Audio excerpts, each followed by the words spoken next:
Hello friends, आज हम अपना ट्रेट अप्रोच करेंगे। इससे पहले हमने टाइप अप्रोच की थी पर्सनालिटी की। और अगर आपको ये वीडियो अच्छी लगेगी तो लाइक करना, चैनल को सब्सक्राइब करना और वीडियो को शेयर भी करना। और इसमें मैं जो लास्ट वाली वीडियो डाली थी, मतलब जो टाइप अप्रोच का किया था, उसके नोट्स भी डिस्क्रिप्शन बॉक्स में अवेलेबल होंगे। आप वहाँ से इसको डाउनलोड कर लेना। और अगर स्क्रीन क्लियर नहीं लगेगी तो इसकी क्वालिटी बढ़ा के चेक करना, ठीक है। चलो अब हम अपना टॉपिक स्टार्ट करते हैं। और वीडियो शुरू से लेकर लास्ट तक ज़रूर देखना, क्योंकि बीच में मैं बहुत सारे पॉइंट्स बताती हूँ जैसे क्वेश्चन आते हैं। और चलो अब वीडियो स्टार्ट करते हैं, ठीक है। सबसे पहले आ गई टाइप अप्रोच हमने करी थी। उसमें हमने किया था कि कौन कौन से टाइप अप्रोच की थ्योरीज़ हैं, किसने वो दी हैं। जैसे हमने कार्ल यूंग का पढ़ा था, उन्होंने क्या दी थी आपको, टाइप अप्रोच दी थी, जिसमें उन्होंने एक्स्ट्रावर्ट और इंट्रोवर्ट के बारे में बात की थी। अब सिर्फ इधर देखो क्वेश्चन कैसे आएगा, सिर्फ कार्ल यूंग का आपको सिर्फ ये थ्योरी नहीं पढ़नी है, उन्होंने क्या दिया ये नहीं पढ़ना है। इनके रिलेटेड बाकी और जो जहाँ से मिलता है उसको भी आपने पढ़ के जाना है, ठीक है। जैसे कि शेडो का कंसेप्ट, उसके बाद उनका अनीमस का कंसेप्ट, ठीक है। ये सारी चीज़ें आपको पता होनी चाहिए। सिंपल इसमें से ही क्वेश्चन आते हैं। जैसे कार्ल यूंग बहुत इंपॉर्टेंट है, तो इनका पूरा पढ़ के जाना। फिर ये जो एक चीज़ और बता देती हूँ, जो ये हार्डी पर्सनालिटी है, इसकी करैक्टरिस्टिक्स अच्छे से पढ़ के जाना, पूछते ही पूछते हैं ये क्वेश्चन। फिर आगे ये ट्रेट, टाइप, डिस्पोजिशन, ये क्या है, इसमें से आपको ये आता है मल्टीपल चॉइस, क्या बोल रही हूँ, ये मैच द फॉलोइंग आता है, ठीक है। एक ना एक आता ही आता है। उसके बाद कैरन हॉर्नी का भी बहुत इंपॉर्टेंट है, इसके कंसेप्ट, जैसे कि कौन से स्टाइल हैं जो चाइल्ड ने अडॉप्ट किए थे, जैसे पैसिव एग्रेसिव, विड्रॉल, ये सब आपको पता होना चाहिए। बेसिक एंग्जाइटी के बारे में किसने बोला है, ये किसने बोला, ठीक है। ये सारा ऐसे मैच द फॉलोइंग में पूछते हैं, आप पुराने क्वेश्चन पेपर भी निकाल के देख सकते हो। उसके बाद आ गई हमारी ट्रेट अप्रोच। ट्रेट अप्रोच क्या करती है, डिस्कवर करती है हमारे बिल्डिंग ब्लॉक्स ऑफ पर्सनालिटी, ठीक है। मेन इसका फोकस किस पे है, इंडिविजुअल डिफरेंस पे है। इसमें क्या है कि जब एक when we come to know that a person is sociable, we assume that he और she will not only be cooperative, friendly and helping, but also engage in behaviour that involve other social components. जब हमें ये पता लगता है कि एक individual क्या है, सोशली मतलब ज़्यादा इन्वॉल्व हो रहा है, तो हम ये नहीं सोचते हैं कि सिर्फ ये मतलब यही काम कर रहा होगा, बट और भी जो जो एस्पेक्ट आते हैं आपके सोशल बिहेवियर में, हम सोचते हैं इस इंडिविजुअल में वो सारी करैक्टरिस्टिक्स हैं, जैसे कि वो बड़ा फ्रेंडली होगा, कोऑपरेटिव होगा, दूसरों की हेल्प करता होगा, ठीक है। तो ये क्या है, मेन आपका कंसेप्ट है इसका ट्रेट अप्रोच का, ठीक है। फिर आ गया एंड्यूरिंग एट्रीब्यूट और quality on which one individual differ from other. ये क्या है, हमारी ऐसी क्वालिटीज़ या एट्रीब्यूट हैं जिसकी वजह से हम एक इंडिविजुअल को दूसरे इंडिविजुअल से अलग कर सकते हैं। ये स्टेबल, कंसिस्टेंट होते हैं आपके ट्रेड्स, और इनकी स्ट्रेंथ और कम्बिनेशन हर एक इंडिविजुअल में अलग अलग है, जिसकी वजह से हम इंडिविजुअल डिफरेंस नोटिस कर पाते हैं। जैसे कोई इंडिविजुअल ज़्यादा फ्रेंडली है, कोई कम फ्रेंडली है, मतलब कितना ज़्यादा कितना कम, ये सारी चीज़ें कौन डिसाइड करता है, आपकी ट्रेट अप्रोच डिसाइड करती है। जैसे हेल्पिंग बिहेवियर हो गया, तो कितनी ज़्यादा किस लेवल तक की हेल्प हो गई, ठीक है। या फिर हो गया आपका जैसे कि कोऑपरेटिव हो गया, किस लेवल तक कोऑपरेट कर सकता है, ठीक है। ये सारी चीज़ें किसकी में आ गई, आपकी ट्रेट अप्रोच में आ गई। ट्रेट अप्रोच का सबसे पहले कंसेप्ट किसने दिया था, एलपॉट ने दिया था। और एलपॉट क्या है, सबसे पहले हैं जिन्होंने ह्यूमनिस्टिक साइकोलॉजी की ये थ्योरी दी है।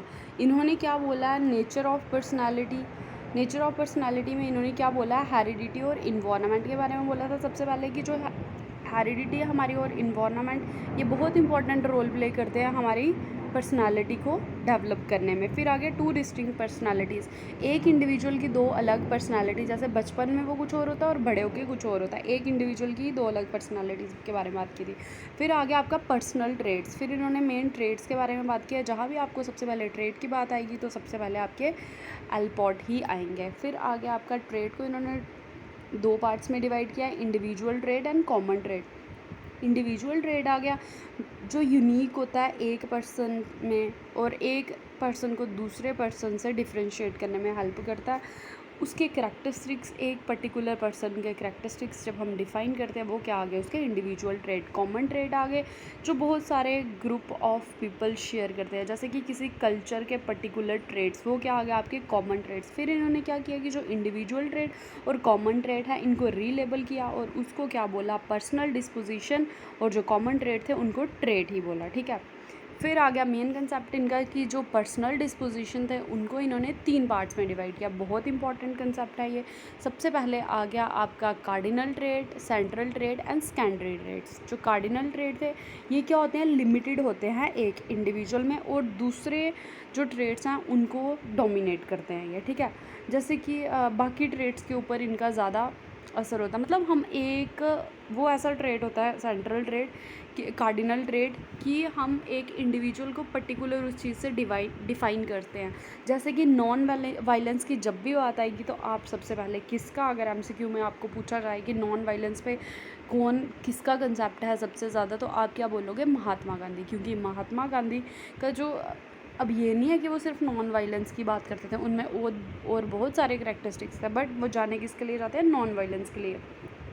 तो ये क्या हो गया, उनका कार्डिनल ट्रेट आ गया। सेंट्रल ट्रेट क्या आ गया, ये वो टेंडेंसी होती हैं जो ऑर्डिनरी लोगों में होती हैं, मतलब कि जैसे हॉनेस्टी, काइंडनेस, अच्छा फ्रेंडली, कोऑपरेटिव, सिंसियर, वार्म, ये क्या है, कॉमन है, मतलब सब इंडिविजुअल में होती है। बट नॉन वायलेंस के लिए आप पर्टिकुलर किसको, महात्मा गांधी को ही बोलते हो, ये नहीं बोलते कि अब मेरा नाम थोड़ी लोगे कि ये नॉन वायलेंस के लिए, ठीक है, वैसे ही।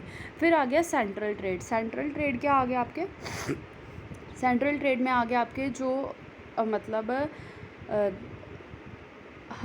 हर एक इंडिविजुअल में होते हैं, स्मॉल रेंज में प्रेजेंट होते हैं और सिचुएशन पे डिपेंड करते हैं। जैसे कि किसी की लाइक्स हो गई, प्रेफरेंस हो गए, क्लोथ्स आ गए, जैसे कि कुछ लोगों को ट्रेडिशनल ज़्यादा पसंद होता है एज़ कम्पेयर टू वेस्टर्न, या कुछ लोगों को कोई मैंगो फ्रूट ज़्यादा पसंद है बाकी फ्रूट के कंपैरिजन में, किसी का कलर आ गया, ये सारे क्या आ गए, सेकेंडरी ट्रेट्स आ गए। कार्डिनल सबसे ऊपर के आ गए, उसके नीचे के सेंट्रल आ गए, फिर आ गए आपके सेकेंडरी ट्रेट्स। फिर इन्होंने हैबिट्स और एटीट्यूड के बारे में भी बोला था। इन्होंने बोला था कि habits and attitude are also capable of initiating and guiding behaviour. जो हमारे हैबिट्स और बिहेवियर है, ये एटीट्यूड है, ये भी हमारे बिहेवियर को गाइड करते हैं। हैबिट्स क्या होती हैं कि हो सकता है कि बहुत सारी हैबिट्स, मतलब कोई हमारी हैबिट हो, हम उसको बार बार रिपीट करें तो वो as a trait in future सामने आए बन के, ठीक है। एटीट्यूड क्या होता है, हमारे पॉजिटिव होते हैं, नेगेटिव होते हैं, न्यूट्रल होते हैं। एटीट्यूड हमारे वो बिहेवियर होते हैं कि जिसको, जैसे किसी पर्टिकुलर चीज़ को के रिलेटेड आपकी सोच क्या हो गई, जैसे जैसे मैंगो आ गया, ठीक है। मैंगो को लेके आपका क्या एटीट्यूड है, कुछ लोगों को वो फेवरेट फ्रूट है और कुछ को वो बिल्कुल पसंद नहीं है, क्योंकि उससे कुछ लोगों का मानना है कि वेट गेन होता है, तो कुछ उसके बारे में नेगेटिव सोचते हैं, कुछ उसके बारे में पॉजिटिव सोचते हैं। तो किसी पर्टिकुलर चीज़ के रिलेटेड आपकी कैसी सोच है, उससे आपकी पर्सनैलिटी पे असर पड़ेगा, ठीक है। अब देखना, एटीट्यूड और एट्रीब्यूट अलग चीज़ है। सोशल साइकोलॉजी में पढ़ा था हमने एट्रीब्यूट, उधर जाके चेक करना। फिर आ गया मोटिवेशन। अब motivation, functional autonomy of motives, ये इनका बहुत इंपॉर्टेंट कंसेप्ट है। फंक्शनल ऑटोनॉमी ऑफ मोटिव क्या है, मोटिवेशन है, ठीक है। Allport attempt to explain the present in term of future rather than in term of past. ये आपको असर्शन और रीजनिंग में ऐसी स्टेटमेंट दे सकते हैं। अब देखो, जो अल्पोर्ट थे उन्होंने क्या किया था, उन्होंने एक्सप्लेन किया था प्रेजेंट को इन टर्म ऑफ फ्यूचर, ठीक है, ना कि पास्ट। जो हम पहले हमारे जैसे साइकोडायनेमिक्स वगैरह देखेंगे, ये कुछ भी और थ्योरीज देखेंगे तो वो पास्ट के रिलेटेड प्रेजेंट को डिफ़ाइन करते हैं, बट इन्होंने फ्यूचर के रिलेटेड किया था, ठीक है। फिर आ गया आपका नेक्स्ट इनका concept, functional autonomy. Functional autonomy इन्होंने 2 पार्ट में डिवाइड कर दिया, pervasive functional autonomy and appropriate functional autonomy, ठीक है। परवेसिव फंक्शनल ऑटोनॉमी क्या आ गई, the level of functional autonomy that relate to lower level and routine behaviour. जो किससे रिलेट करती है, हमारे लोअर लेवल से और हमारे रूटीन बिहेवियर से, वो क्या है आपकी परवेसिव, प्रिजर्वेटिव। और प्रोप्रिएट कौन सी है, the level of functional autonomy that relate to our values and self image and lifestyle, वो कौन सी आपकी प्रोप्रिएट है, ठीक है। तो ये भी असर्शन रीजनिंग में आपको क्वेश्चन आ सकता है। तो ये था आपके मेन कंसेप्ट किसके, अल्पोर्ट के। इसके रिलेटेड और भी देख लेना, ये ह्यूमनिस्टिक साइकोलॉजिस्ट हैं। अच्छा, उसके बाद इनके क्या मेन कंसेप्ट हैं, ये सारे आपको हो सकता है सिंपल क्वेश्चन नहीं पूछे इसमें से, असर्शन रीजनिंग में इनकी कोई स्टेटमेंट पूछ लें, हो सकता है मतलब मैच द फॉलोइंग में पूछ लें, ठीक है। या फिर आपको ऐसे सिंपल MCQ ये भी पूछ सकते हैं कि 5-6 इनकी स्टेटमेंट दे देंगे और इन्होंने क्या क्या बोला है या इनके क्या कंसेप्ट है, उनका एक ग्रुप आपको क्या करना होगा, सिलेक्ट करना होगा। फिर नेक्स्ट आ गया आपके कैटल भी बहुत इंपॉर्टेंट है, और इनके मेन ये है कि इनका जो आपके असर्शन रीजनिंग है उसमें बहुत सारे क्वेश्चन पूछते हैं आपके कैटल के। अब मैं आपको ये भी बता दूंगी कि कौन कौन से क्वेश्चन आज तक पूछे गए हैं, ठीक है। सबसे पहले आ गया कैटल ने क्या दी थी, पर्सनालिटी फैक्टर दिया, और इन्होंने 16 PF भी इनका ही है, ठीक है। सबसे पहले अप्लाइड ए स्टैटिस्टिकल टेक्निक इन्होंने अप्लाई की थी फैक्टर एनालिसिस, क्या डिस्कवर करने के लिए, कॉमन स्ट्रक्चर डिस्कवर करने के लिए। ट्रेड्स के बारे में इन्होंने क्या बोला कि कॉमन ट्रेड होते हैं, यूनिक ट्रेड होते हैं, सरफेस होते हैं और सोर्स ट्रेड होते हैं। जो कॉमन ट्रेड है उसमें क्या आ गया आपका, honesty, aggression, cooperation, found widely distribute and in general, मतलब जनरल पॉपुलेशन में होते हैं इसलिए इनका नाम कॉमन है। यूनिक क्या आ गया, जो पर्सन टू पर्सन डिफरेंशिएट करते हैं, जैसे कि टेम्परामेंट आ गए, इमोशनल रिएक्शन आ गया, किसी पर्टिकुलर चीज़ को लेकर एक इंडिविजुअल की कुछ रिएक्शन होगी और दूसरे की कुछ और ही होगी, तो ये क्या आ गया, यूनिक। एक इंडिविजुअल को दूसरे इंडिविजुअल से जो अलग करता है वो क्या आ गया, आपके यूनिक ट्रेड आ गए। सरफेस ट्रेड कौन से आ गया आपके, recognise manifestation of behaviour like curiosity, dependability, कोई इंडिविजुअल कितना दूसरे पे डिपेंड रह के कुछ चीज़ करता है, कितना क्यूरियोसिटी है किसी चीज़ के रिलेटेड उसके अंदर, ठीक है। बट इनका जो मेन काम था वो किस पे था, आपके सोर्स ट्रेड पे था, ठीक है। सिंपल क्वेश्चन आ जाता है, मैं पहले बोल रही हूँ ये बहुत इंपॉर्टेंट है। सिंपल क्वेश्चन पूछ लेते हैं कि जो इस बारी भी ये क्वेश्चन आया था कि कैटल की मतलब कैटल के बारे में पूछा था और नीचे स्टेटमेंट दी थी, उन्होंने किस ट्रेड पे काम किया था, तो उन्होंने सोर्स ट्रेड पे काम किया था। बिल्कुल ध्यान से याद रखना, अगर आप अलग से इसके नोट्स बनाना चाहते हो तो बना लो। सोर्स ट्रेड पे उन्होंने काम किया था। और एक और उन्होंने कंसेप्ट, एक और लाइन दी थी, उन्होंने बोला था कि इन्होंने क्या यूज़ किया था, सेकेंड ऑर्डर फैक्टर यूज़ किए थे, किसके लिए, और इन्होंने ओब्लीक रोटेशन यूज़ की थी, ठीक है। उसके बाद आ गया आपका सोर्स ट्रेड थे, ओब्लीक रोटेशन थी। ओब्लीक रोटेशन कब होती है, जब आपके दो फैक्टर क्या करते हैं, कोरिलेट होते हैं। फैक्टर एनालिसिस में मैंने आपको बताया था कि 2 टाइप्स की रोटेशन है, एक ऑर्थोगोनल थी और एक ओब्लीक थी, बट जो कैटल थे इन्होंने ओब्लीक रोटेशन यूज़ की थी। और इसमें प्रो मैक्स रोटेशन होती है और एक और रोटेशन होती है। आप फैक्टर एनालिसिस की वीडियो जाके चेक कर सकते हो, मैंने बिल्कुल इजी तरीके आपको बताया कि फैक्टर एनालिसिस में क्या प्रोसेस चलता है।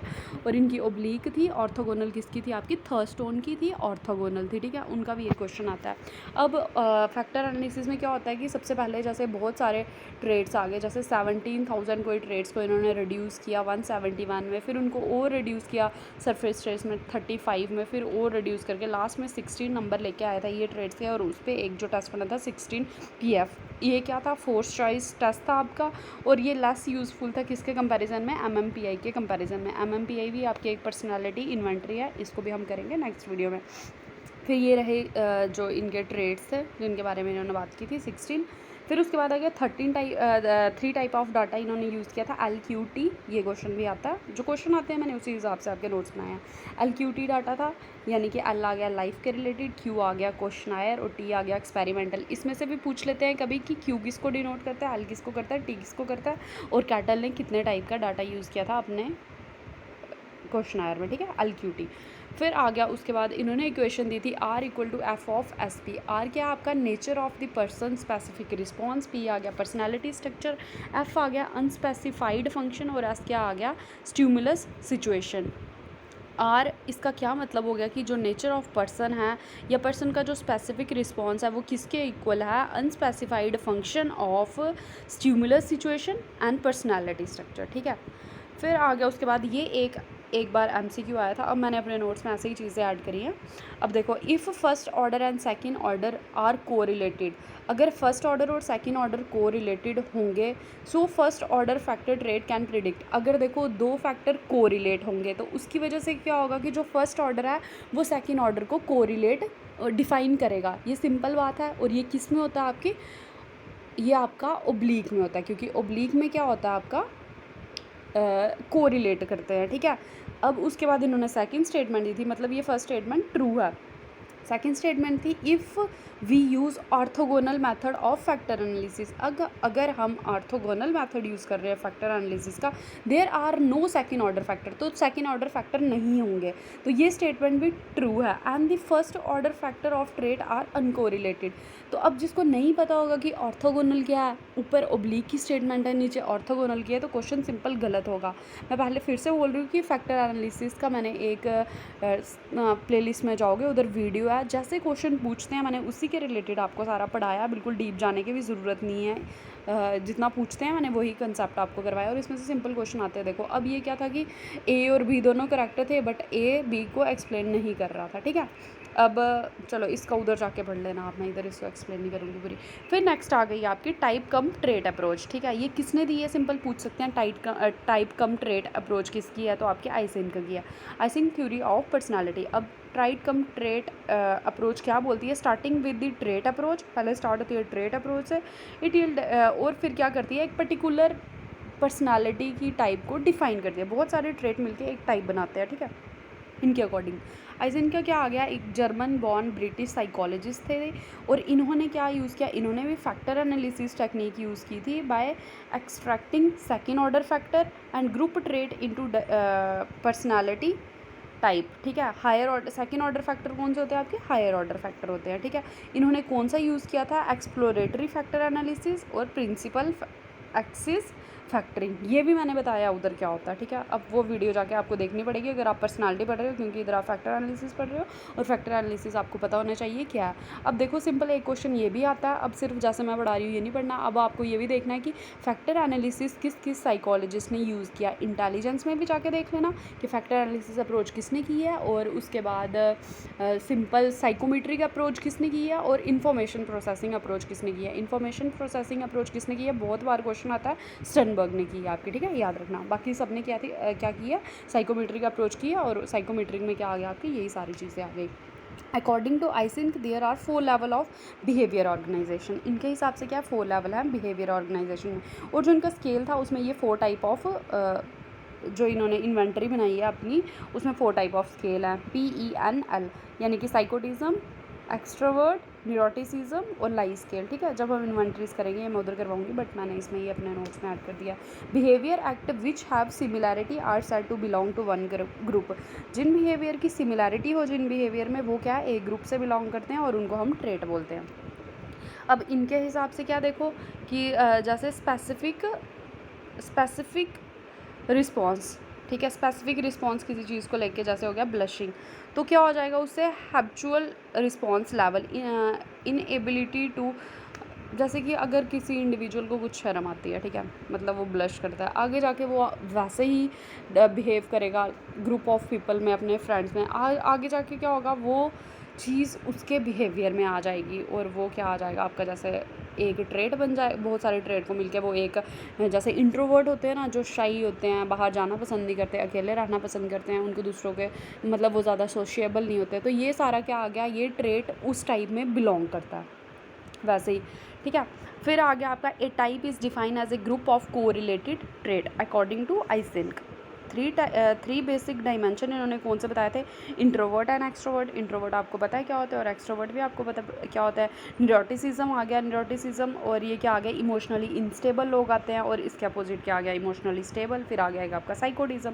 फिर आ गया, Eysenck try to use Cattell basic dimension for the measurement of personality and form 2 inventories. देखो ये भी इंपॉर्टेंट है, आइसेंक ने क्या किया था, कैटल के बेसिक डायमेंशंस को यूज़ किया पर्सनालिटी को मेज़र करने के लिए, और 2 इन्वेंटरीज बनाई, कौन सी, Maudsley personality inventory and Eysenck personality inventory, MPI और EPI।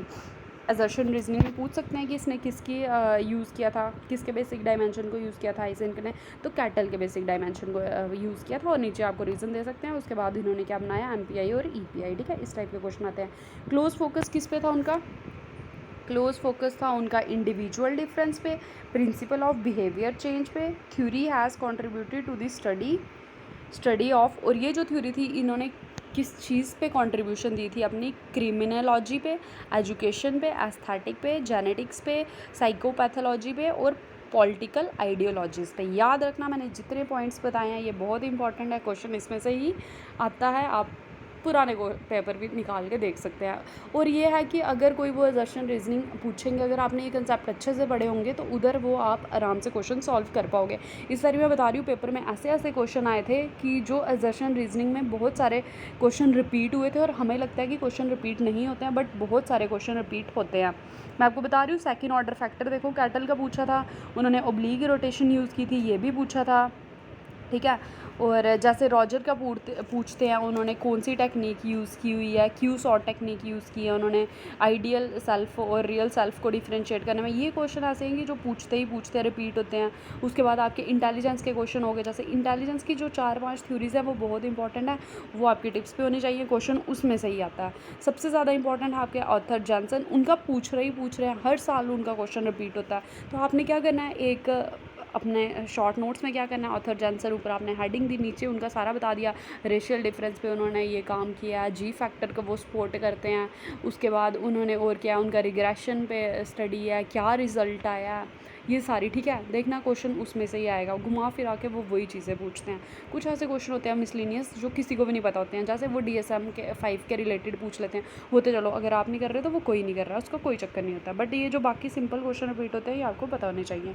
फिर आगे उसके बाद आपका 5 फैक्टर मॉडल ऑफ पर्सनैलिटी किसने दिया है, ये Paul Costa and Robert MC क्रे, ये भी पता होना चाहिए कौन सी चीज़ें किसने दी हैं, ठीक है। Have examined all personality trait, अब ये क्या आ गया, इसका सिंपल याद रखना, OCEAN ओशन करके, ठीक है। इसमें आ गया ओपननेस, C से आ गया आपका कंसाइंडनेस, E से आ गया आपका एक्सट्रोवर्ट, A से आ गया एग्रीएबलनेस, N से आ गया न्यूरोटिसिज्म, ठीक है।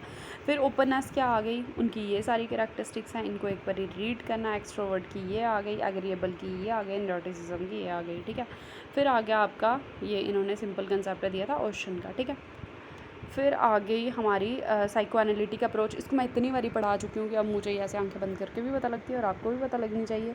इसको एक बार इधर सिंपल पढ़ लेना, ये इसके इंपॉर्टेंट कंसेप्ट है जो यूज़ होते हैं हमेशा। और इससे पहले भी मैंने एक पूरी साइकोडाइनमिक्स अप्रोच पे ही डाला हुआ है पूरा एक कंसेप्ट, उधर जाके भी आप इसको देख सकते हो। फिर ये डिफेंस मैकेनिज़्म आ गए, सिंपल क्या है कि जो आपके डिफेंस मैकेनिज़्म है, a process used by the ego to destroy reality and protect a person from anxiety। हम ये जो डिफेंस मैकेनिज़्म क्यों यूज़ करते हैं, ताकि हम क्या कर पाएँ, एंग्जाइटी से बच पाएँ। रिप्रेशन आ गया, अब देखो एक ये कंसेप्ट कैसे पूछते हैं आपको, रिप्रेशन कौन सा ऐसा डिफेंस मैकेनिज़्म है जिसमें सेलेक्टिव फॉरगेटिंग होती है, तो वो आपका रिप्रेशन है। फिर डिनायल आ गया आपका, डिस्प्लेसमेंट आ गई, ये मेंटल कन्फ्लिक्ट को हम डिस्प्लेस करते हैं दूसरों पे। प्रोजेक्शन क्या होती है, जो अनवांटेड फीलिंग होती है उसको हम दूसरों पे। अब डिस्प्लेसमेंट और प्रोजेक्शन में भी बहुत बार क्या होता है, कन्फ्यूज़न होती है। तो ये मेंटल कन्फ्लिक्ट को हम दूसरों पे डिस्प्लेस करते हैं, और ये अनवांटेड फीलिंग को जब हम दूसरों पे डिस्प्लेस करते हैं वो क्या आ गया आपके, प्रोजेक्शन आ गई। रिएक्शन फॉर्मेशन पे इस बारी क्वेश्चन आया था और मुझे याद ही नहीं आया कि ये क्या है, डिफेंस मैकेनिज़्म है। सोचो, ऐसा मेरे दिमाग की हालत हो जाती है पेपर में। The tendency of A repressed wish, वो क्या आ गई, रिएक्शन फॉर्मेशन आ गया, रैशनलाइजेशन आ गया। एक उन्होंने रिप्रेशन पे दिया था, एक उन्होंने रिग्रेशन पे दिया था, और मैंने वो भी गलत किया, ठीक है, क्योंकि मुझे उधर पता ही नहीं लग रहा था, क्योंकि मेरा पेपर बहुत रह गया था। फिर आ गया सब्लिमेशन, ये सबसे हाईएस्ट लेवल आपका क्या है, डिफेंस मैकेनिज़्म का। ये जो ऊपर लिखा है आप इसको एक बार रीड कर लेना, ये मैंने जो पहले करवाया था आपको psycho analytic approach, psycho dynamic approach, उसमें मैंने ये पूरा बताया। अब आ गए आपकी प्रोजेक्टिव टेक्निक्स। प्रोजेक्टिव टेक्निक्स किसके लिए मेन यूज़ होती हैं, इसको हम सिज़ोफ्रेनिया को डायग्नोज करने के लिए भी यूज़ करते हैं। ये क्वेश्चन एक बार आया हुआ है, तभी मैंने इसको इधर पेंसिल से ऐड किया, ठीक है। फिर आ गया आपका रोशाक इंक ब्लॉट टेस्ट, 1921 में ये दिया था इन्होंने, ठीक है। 1921 में दिया था हरमन रोशाक ने, ये स्विस साइकोलॉजिस्ट थे। और इनके टेस्ट में क्या है, जो आपके 5 वाइट ब्लैक हैं और 5 कलर टेस्ट है। कभी ये भी पूछ लेते हैं आपको कि इन्होंने कौन से कार्ड यूज़ किए थे, तो इनको हम क्रोमैटिक कार्ड भी बोलते हैं। 5 क्रोमैटिक और 5 ए क्रोमैटिक, लिख लो अपने नोट्स पे, ए क्रोमैटिक और क्रोमैटिक, इस टाइप का क्वेश्चन आता है, ठीक है। फिर इनके आगे इंक ब्लॉट और कम्प्लीटली क्या थे, अनस्ट्रक्चर्ड थे। और स्कोरिंग किस किस कैटेगरी में रख के की जाती थी, लोकेशन, कंटेंट, ओरिजिनलिटी और डिटर्मिनेंट्स, ठीक है। और उसके बाद ये किस पे बात करते थे, इसमें एक पी रिस्पॉन्स होते हैं। पी रिस्पॉन्स यानी कि ओरिजिनल रिस्पॉन्स पे बात होती है।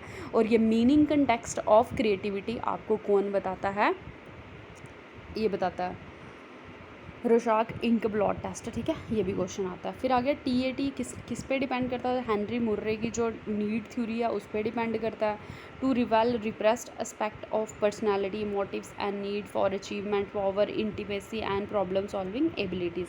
30 पिक्चर कार्ड्स थे जिसमें से 10 आपके मेल्स के लिए हैं और 10 फीमेल्स के लिए हैं और 10 थे जो कॉमन है। मैक्सिमम नंबर ऑफ पिक्चर एक इंडिविजुअल को हम 20 दिखाते हैं। अब आप गूगल करके देखना कि कैसे कार्ड होते हैं। कार्ड पे कुछ बना होता है, कोई भी इमेज, और आपको क्या करना है, बस पूछना है। आप भी घर पे एक्सपेरिमेंट कर सकते हो, पूछना है कि इसमें क्या चल रहा है। जो इंडिविजुअल के माइंड में चल रहा होगा वो उस टाइप की स्टोरी आपको बना के बता देगा कि हाँ ये कर रहा है, ठीक है। Test is administered in 2 session में एडमिनिस्ट्रेड होता है। ये इतना इंपॉर्टेंट नहीं है जो मैंने आगे कहानी लिखी है, बस ये पता होना चाहिए कितने कंसेप्ट हैं, किसकी थ्योरी पे डिपेंड करता है, किस टाइप के कार्ड्स यूज़ होते हैं और एक इंडिविजुअल के लिए कौन सा कार्ड यूज़ होता है। और कमेंट करके बताना कि नोवेलिटी कंटेक्स्ट ऑफ क्रिएटिविटी कौन डिफाइन करता है, ठीक है। मीनिंग कंटेक्स्ट मैंने बता दिया, आपको रोशाक करता है। फिर आ गया ईच स्टोरीज केयरफुली एनालाइज करते हैं। Uncover the test taker, unconscious mind को, ये प्रोजेक्टिव टेस्ट से क्या करते हैं, हम अनकॉन्शियस चीज़ों को बाहर लेके आते हैं। Repressed expect of personality, motives and needs and achievement, power and intimacy, power solving ability, ये सारी चीज़ें इसमें आती हैं। MCMI का मैंने इधर दिया है, पर इसको आप पढ़ना होगा। बट इसके बाद मैं एक वीडियो आपकी पर्सनालिटी इन्वेंटरीज पे भी लेके आऊँगी, ठीक है। वीडियो अच्छी लगी तो लाइक करना, चैनल को सब्सक्राइब करना, वीडियो को शेयर करना, और नोट्स नीचे डिस्क्रिप्शन बॉक्स से प्रिंट निकलवा लेना या इधर से ही अपने लैपटॉप वगैरह पे सेव करने होंगे तो सेव कर लेना। Thank you.